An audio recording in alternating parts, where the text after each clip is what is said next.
Sir, ತುಂಬ ಜನ MLAಗಳು ಈಗಲೂ ಕೂಡ ಅಧಿಕಾರಿಗಳ ಹತ್ರ ಹೋಗಿ ಕೆಲಸ ಮಾಡಿಸ್ಕೊಳ್ಳೋಕ್ಕೆ ಕ್ಷೇತ್ರಕ್ಕೋಸ್ಕರ ಕಂಕ್ಲಲ್ಲಿ ಫೈಲ್ ಇಟ್ಕೊಂಡೆಲ್ಲ ಓಡಾಡ್ತಾರೆ.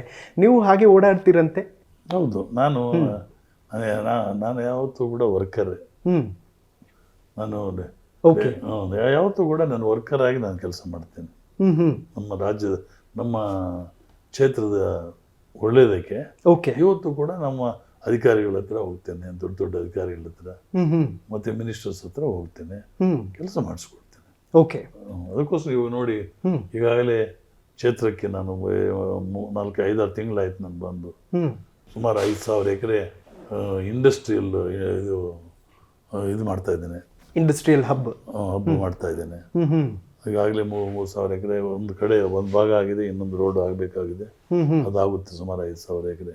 ಓಕೆ. ಇವೆಲ್ಲ ಜನರು ಪಾಪ ಯುವಕರಿಗೆ ಹೆಚ್ಚಿನ ಉದ್ಯೋಗ ಅವಕಾಶ ಕೊಡೋದಕ್ಕೆ ಆಗಬೇಕಾಗಿದೆ. ಮತ್ತು ಟೌನ್ಗೂ ಕೂಡ ಸುಮಾರು ಒಂದು 20 ಕೋಟಿ ರಿಲೀಸ್ ಆಗಿದೆ ದುಡ್ಡು for the all-round development of the ನಮ್ಮ ಶ್ರೀನಿವಾಸಪುರ ನಗರ.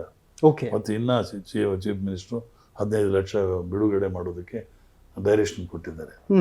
ಈ ರೀತಿ ನಾನು ಮತ್ತು ಶ್ರೀನಿವಾಸಪುರ ಕೋಲಾರ ರೋಡ್ ಸುಮಾರು 40 ಕೋಟಿ ರೂಪಾಯಿನ ರೋಡು ಎತ್ಕೊಳ್ಳಿ ಅಂತ ಬರೆದಿದ್ದಾರೆ. ಓಕೆ. ಡೈರೆಕ್ಷನ್ ಕೊಟ್ಟಿದ್ದಾರೆ. ಈಗಾಗಲೇ ಟೆಂಡರು ಕರೀತಾ ಇದ್ದಾರೆ. ಸೊ ಹಾಗಾಗಿ ಇನ್ನೂ ಅನೇಕ ಅಭಿವೃದ್ಧಿ ಕೆಲಸಗಳನ್ನು ನಾನು ಕೈಗೆತ್ತಿಕೊಂಡಿದ್ದೇನೆ, ಓಕೆ, ಮಾಡ್ತಾ ಇದ್ದೇನೆ, ಶುರು ಮಾಡಿದ್ದೇನೆ, ಈಗ ಸ್ಟಾರ್ಟ್ ಆಗಿದೆ. ಶ್ರೀನಿವಾಸಪುರದಲ್ಲಿ ನೀರಿನ ಸಮಸ್ಯೆ ತುಂಬಾ ದೊಡ್ಡ ಮಟ್ಟದಲ್ಲಿ ಸೌಂಡ್ ಮಾಡ್ತಾ ಇರುತ್ತೆ ಯಾವಾಗ್ಲೂ ಕೂಡ.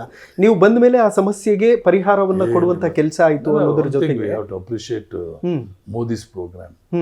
ಇವಾಗ ಜಲ್ ಜೀವನ್ ಸ್ಕೀಮು ಅದು ಒಳ್ಳೆ ಸ್ಕೀಮು. ಪ್ರತಿಯೊಂದು ಹಳ್ಳಿಗೂ ಕೂಡ ಪೈಪ್ಡ್ ವಾಟರ್ ಬರ್ತಾ ಇದೆಯಾ ಸರ್ ನೀರು ಜಲ್ ಜೀವನ್ ಮಷೀನ್ ಅಲ್ಲಿ? ಇವಾಗ ಹಾಕ್ತಾ ಇದ್ದಾರೆ. ಟೆಂಡರು ನಡೀತಾ ಇದೆ, ಕೆಲವು ಹಳ್ಳಿಗಳೆಲ್ಲ ಆಗಿದೆ, ಬರ್ತಾ ಇದೆ. ಪ್ರತಿಯೊಂದು ಹಳ್ಳಿಗೂ ಕೂಡ ಓವರ್ ಹೆಡ್ ಟ್ಯಾಂಕು ಮತ್ತೆ